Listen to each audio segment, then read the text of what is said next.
Hello, very good afternoon to all of you. Welcome to my channel NG Medicals. So इससे पहले वाले video में हम complete ectopic pregnancy discuss कर चुके थे. Now we are going to see कि how to manage the ectopic pregnancy. So इसमें मैं स्कीमेटिक मैनेजमेंट डिस्कस करने वाली हूँ of tubal pregnancy mainly. Okay, so हम सभी जानते हैं कि 97% चांसेस होते हैं एक्टोपिक प्रेगनेंसी में कौन सी साइट पे प्रेगनेंसी हो जाना, ट्यूब में प्रेगनेंसी हो जाना. तो 97% चांसेस होते हैं ट्यूबल प्रेगनेंसी के, जिसमें आपकी कॉमन साइट कौन सी है, एम्पुला. सो हम यहाँ पे ट्यूबल प्रेगनेंसी का मैनेजमेंट देखने वाले हैं. सो देखिए, कोई भी पेशेंट आपके पास आती है, यहाँ पे कोई भी पेशेंट आपके पास आई तो बी एक्टोपिक माइंडेड. आपको ये सोच के रखना है कि एक्टोपिक प्रेगनेंसी का केस हो सकता है एज पर सिम्टम्स, राइट. ठीक है, तो पेशेंट आई तो हमारे पास मान लीजिए 3 तरह के पेशेंट आए. मैं आपको ऐसे एक्सप्लेन करूंगी जिससे कि आपको जब आप अपनी बुक में ये स्कीमेटिक डायग्राम पढ़ोगे तो आपको इजीली समझ आ जाएगा. तो हुआ क्या, फर्स्ट ऑफ ऑल आपके पास 3 तरह की पेशेंट आई. एक पेशेंट आई जिसका कंप्लेन था कि उसको एमेनोरिया हुआ है. What is amenorrhoea? Absence of the menstrual cycle. ठीक है, तो उसको उसके पीरियड्स नहीं आ रहे थे. प्लस जब उसके पीरियड्स नहीं आए तो उसने अपना यूरिन टेस्ट किया होगा, तो यूरिन टेस्ट में उसको HCG लेवल इंक्रीज नहीं मिला. तो वो परेशान हो गई कि मुझे जो है पीरियड्स भी नहीं आ रहे हैं और मेरी प्रेगनेंसी भी कंसीव नहीं हुई है, राइट. तो उसने क्या किया, वो आपके पास आई. आप क्या करोगे, डायरेक्ट उसका HCG लेवल चेक करोगे. फिर से अगर मान लीजिए आपके में भी नेगेटिव आया तो आप उसको फिर से बुलाओगे 1 वीक बाद, और 1 वीक बाद आप उसका फिर से रीचेक करोगे. रीचेक करने के बाद ये आई है, स्टिल नेगेटिव, फिर से ये नेगेटिव आया. अगर ये नेगेटिव आया तो आप समझ जाओगे कि प्रेगनेंसी एक्सक्लूड है. वो प्रेग्नेंट नहीं है, उसकी कोई और प्रॉब्लम होगी, नॉर्मल मेंस्ट्रुअल साइकिल में प्रॉब्लम हुई होगी. ठीक है, फर्स्ट वुमेन का केस आपने सॉल्व कर दिया, उसको हटा दो. अब आता है आपका सेकेंड वुमेन का केस, जिसमें वो आई आपके पास और उसकी कंप्लेन थी कि हाँ उसका HCG लेवल मिला है यूरिन में, यूरिन टेस्ट में उसकी प्रेगनेंसी डिटेक्ट हो चुकी है, बट उसे माइल्ड साइन एंड सिम्टम्स आ रहे हैं एक्टोपिक प्रेगनेंसी के. वो आपको बताएगी माइल्ड, मुझे साइन एंड सिम्टम्स आ रहे हैं, मुझे पेन हो रहा है थोड़ा थोड़ा सा, प्लस मुझे जो है डिस्कम्फर्ट फील हो रहा है, टेम्परेचर भी राइज हो रहा है ना. ये सारी चीजें वो आपको बताएगी. ठीक, और जो भी आपके माइल्ड में साइन एंड सिम्टम्स, मैंने आपको कैटेगरी भी डिवाइड करके बताई थी कि माइल्ड साइन एंड सिम्टम्स में आपके कौन कौन से आते हैं. ठीक है, तो जो भी आपके माइल्ड साइन एंड सिम्टम्स आएंगे, आप क्या करोगे, सीधे अब आपको लग जाएगा कि ये mild sign and symptoms ectopic pregnancy के लग रहे हैं. आप क्या करोगे, सीधे अल्ट्रासाउंड कराओगे और ब्लड टेस्ट कराओगे, दोनों चीजें कराओगे. अब अल्ट्रासाउंड में सबसे पहले आपको क्या मिलेगा, ये आपका यूट्रस है, आपने इसका अल्ट्रासाउंड कराया, तो अल्ट्रासाउंड में आपको मिल सकता है कि इंट्रायूट्राइन सैक. इंट्रायूट्राइन सैक क्या होता है, यूट्रस के आसपास आपको एक सैक मिलेगा जिसको एमनियोटिक सैक भी बोलते हैं, उसी को हम इंट्रायूट्राइन सैक भी बोलते हैं. तो यूएसजी में इंट्रायूट्राइन सैक आपको मिल गया. प्लस आपको ब्लड टेस्ट करने के बाद आपको HCG लेवल पता चल गया. फॉर एग्जाम्पल उसका इस टाइम पे HCG लेवल 1500 मिली इंटरनेशनल यूनिट पर ml के अकॉर्डिंग है. ठीक है, तो 1500 मिली इंटरनेशनल यूनिट पर ml के अकॉर्डिंग है. आपको समझ में आ गया कि अभी तक तो ये नॉर्मल चल रहा है. फिर आपने क्या किया, आगे देखते हैं. फिर आपने क्या किया, ये देखिए 1500 मिली इंटरनेशनल यूनिट पर ml के अकॉर्डिंग आपका HCG लेवल आया था. आपने क्या किया, HCG लेवल को रीचेक किया 24 आवर के बाद, क्योंकि मैं आपको पहले ही बता चुकी हूँ कि नॉर्मल प्रेगनेंसी में जब 24 आवर हो गया, यहाँ पे 48 आवर होगा, सॉरी फॉर दैट, 48 आवर के बाद.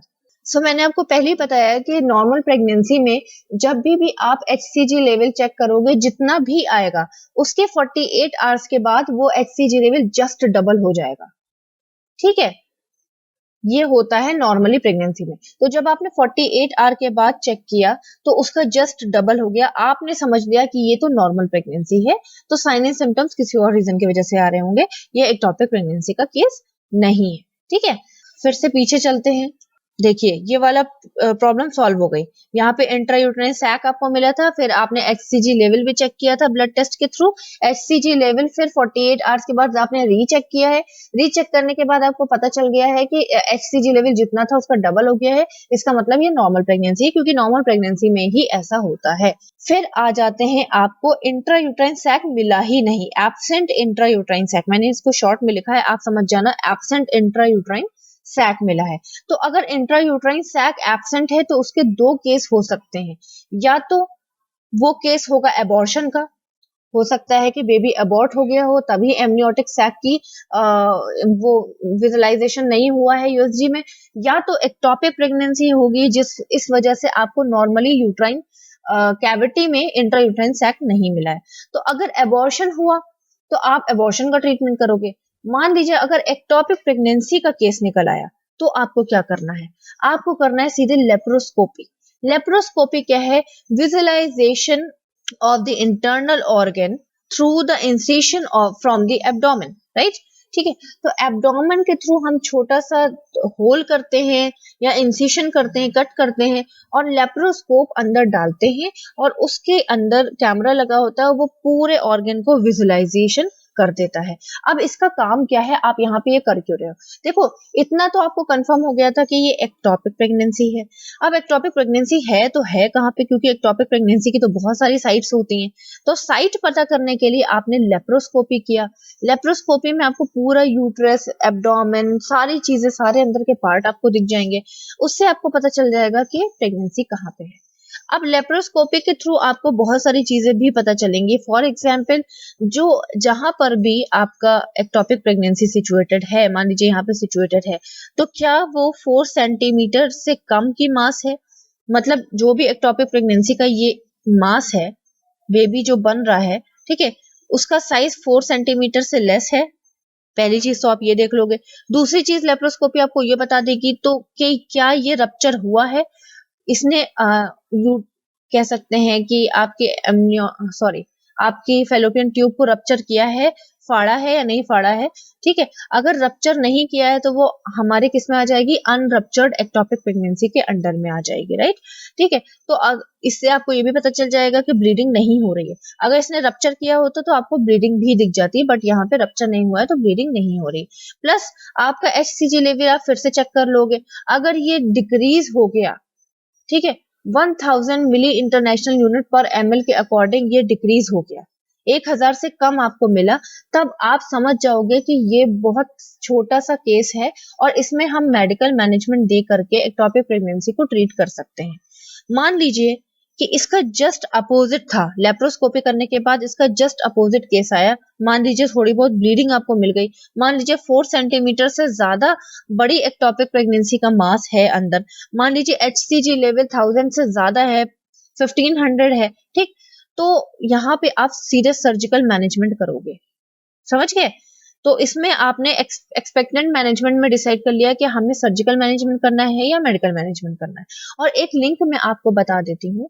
देखिए, मैंने आपको पहले भी बताया है कि जो HCG होता है हमारा, है ना, ह्यूमन कोरियोनिक गोनाडोट्रोपिन हार्मोन, वो अकॉर्डिंग टू दी प्रेगनेंसी भी इंक्रीज होता है, कि जैसे जैसे बेबी का साइज इंक्रीज होता है वैसे वैसे HCG लेवल इंक्रीज होता है। क्यों? क्योंकि उसको क्या करना होता है, उसको एंडोमेट्रियम लेयर को स्ट्रॉन्ग करना होता है और यूट्रस को स्ट्रॉन्ग करके रखता है हमारा HCG लेवल। ठीक, तो देखिए यहाँ पे बेबी का साइज कम है तो HCG लेवल भी कम होगा। क्यों? क्योंकि मैंने आपको अभी बता दिया कि बेबी का साइज बढ़ता है तो HCG लेवल भी बढ़ता है ऑर्गन को स्ट्रॉन्ग करने के लिए, क्योंकि जितना बड़ा बेबी होगा उतना ही स्ट्रॉन्ग ऑर्गन की जरूरत पड़ेगी ताकि वो बेबी अमनियोटिक फ्लूइड और प्लासेंटा को संभाल सके। ठीक, तो अगर बेबी का साइज कम है तो HCG लेवल भी आपको कम मिलेगा। बेबी का साइज 4 सेंटीमीटर से ज्यादा है तो HCG लेवल भी इससे ज्यादा मिलेगा। ठीक है, ये लिंक हो गया।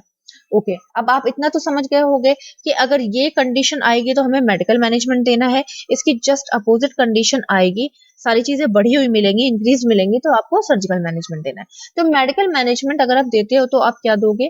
मिथोट्रेक्सेट दोगे। मिथोट्रेक्सेट एक तरह का ड्रग है जो कि अननेसेसरी कैंसर सेल्स को डिस्ट्रॉय करता है।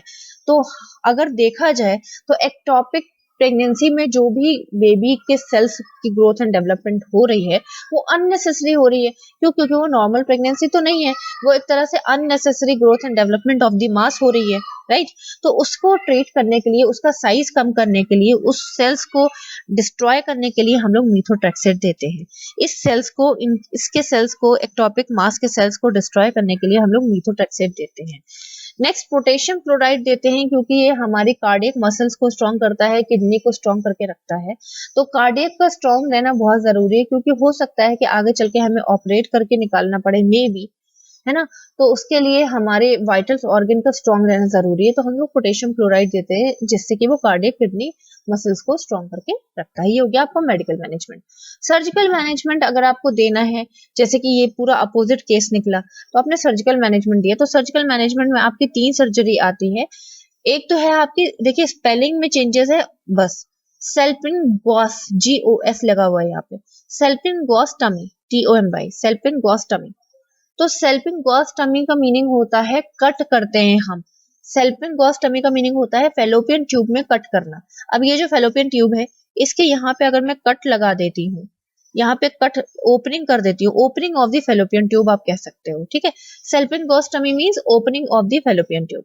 इसके बाद ओपन करने के बाद आप क्या करोगे, सेल्पिंगोटमी, ठीक है। यहाँ पे एस नहीं लगा हुआ है, देखिए सेल्पिंगोटमी।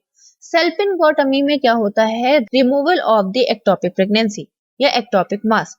देखिए सेल्पिंगोस्टमी में आपने क्या किया कि फेलोपियन ट्यूब को ओपन किया, फिर उसके बाद उसी के साथ साथ आपने सेल्पिंगोटमी किया है। सेल्पिंगोटमी क्या होता है, रिमूवल ऑफ द एक्टोपिक मास। जब ओपन करोगे तभी तो रिमूव करोगे ना, तो इसका सीक्वेंस चेंज मत करिएगा।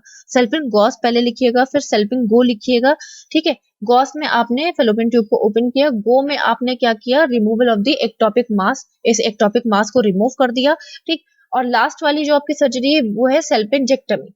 सेल्पिंजेक्टमी मींस होता है removal of the fallopian tube. आपने पूरी फेलोपियन ट्यूब को या part of the fallopian tube को रिमूव कर दिया, इसको रिमूव कर दिया। क्यों रिमूव कर दिया, जब आपको लगा कि हम इसको ट्रीट नहीं कर पाएंगे और इसकी वजह से अदर एरिया में भी इंफेक्शन फैल जाएगा, तब आपने सेल्पिंजेक्टमी कर दिया, ठीक है। ये आपके सर्जिकल मैनेजमेंट हो गया। यहाँ पे आप देख लो सेल्पिंगोस्टमी, GOS, इसमें आपने ओपनिंग किया, opening of the fallopian tube. कौन सी साइड पे ओपन किया, जिस साइड पे एक्टोपिक प्रेगनेंसी सिचुएटेड है। सेल्पिंग, यहाँ पे देख लो, सेल्पिंगोटमी में removal of the ectopic tissue, जो भी एक्टोपिक टिश्यू था इसमें जो सिचुएटेड था वो आपने रिमूव किया। And salpingectomy means removal of the पूरा फेलोपियन ट्यूब। ये देखिए आपने रिमूव कर दिया। ये तो हो गया आपका सेकंड केस। आई थिंक आपको सेकंड केस क्लियर हुआ होगा। सेकंड केस में हमने कुछ नहीं किया है, HCG लेवल को देखा है, HCG लेवल इंक्रीज था और साइन एंड सिम्टम माइल्ड आ रहे थे, तो आपने क्या किया, USG किया और ब्लड टेस्ट कराया। USG में आपको पता चल जाएगा इंट्रायूटेराइन सैक प्रेजेंट है कि एब्सेंट है। प्रेजेंट है तो आपने ब्लड टेस्ट के थ्रू HCG लेवल देख लिया कितना था, उसके बाद 48 आवर्स बाद फिर से आपने HCG लेवल देखा, अगर जितना था उसका डबल हो जाएगा 48 आवर्स के बाद, तो इसका मतलब ये नॉर्मल प्रेगनेंसी है, तो ये हटा दो।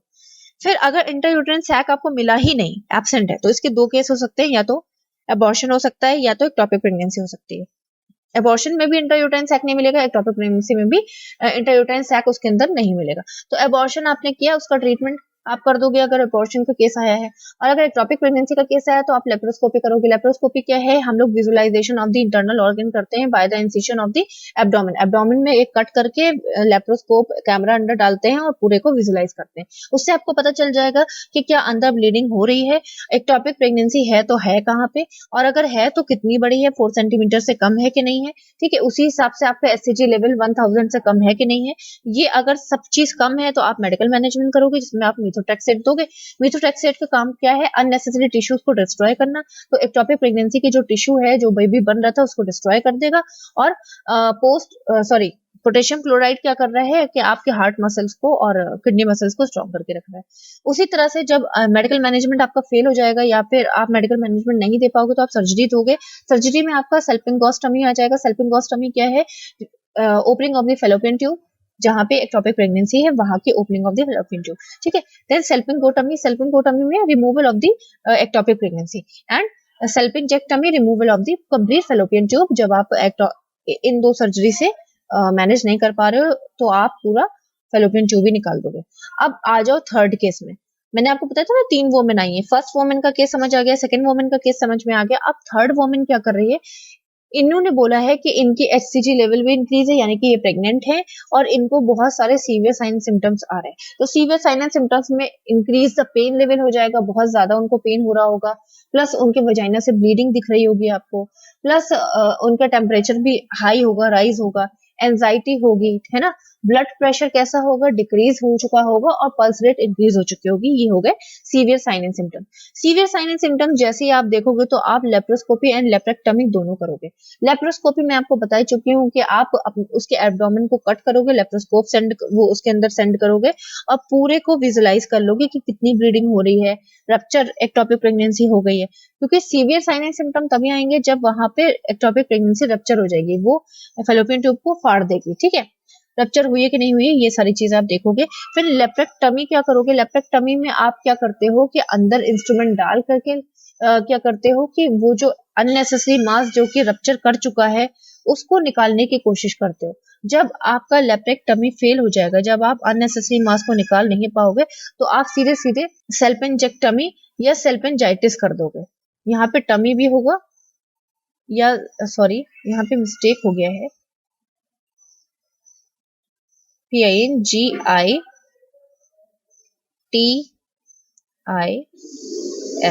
सेल्पेंजाइटिस कर दोगे। Salpingitis means removal of the fallopian tube आप कर दोगे, क्योंकि ये हमारा सीवियर केस है, सीवियर केस। इसमें हम ज्यादा रिस्क नहीं ले सकते। अगर हम ज्यादा देर तक डिले करेंगे ट्रीटमेंट को या सर्जरी को, तो अंदर मदर को इन्फेक्शन फैल जाएगा, मदर का बीपी कंटिन्यूस डिक्रीज होता जाएगा और मदर की डेथ होने के पूरे पूरे चांसेस हो जाएंगे। क्योंकि हार्ट, देखिए बीपी डिक्रीज हो रहा है, हार्ट पे अफेक्ट आ रहा है, हार्ट अटैक भी आ सकता है। इसके अलावा मदर के अंदर सेप्टिसीमिया भी हो सकता है, सेप्टिक शॉक भी आ सकता है ना। बहुत सारी ऐसी चीजें हो सकती हैं जो कि इन्फेक्शन की वजह से क्रिएट हो रही हैं। तो सीवियर कंडीशन और मदर की डेथ होने से अच्छा है कि हम जल्दी जल्दी क्या करें, सेल्पेंजाइटिस कर दें। Salpingitis means removal of the fallopian tube. तो आपके 3 मदर के केस आ गए। आई थिंक आपको क्लियर हुआ होगा। नहीं क्लियर हुआ तो मैं एक बार फिर से आपको रिवाइज करा देती हूँ। देखिए, एक केस आया जिसमें उसको एमेनोरिया था, पर उसके यूरिन में एचसीजी लेवल नहीं मिला, तो आपने क्या किया, उसको बुलाया और उसका चेक किया। चेक करने के बाद उसका फिर से नेगेटिव आया, आपने उसको 1 वीक बाद बुलाया, फिर से आपने चेक किया, फिर से नेगेटिव आया, तो आपने कह दिया कि आप प्रेग्नेंट नहीं हो, कोई और प्रॉब्लम है।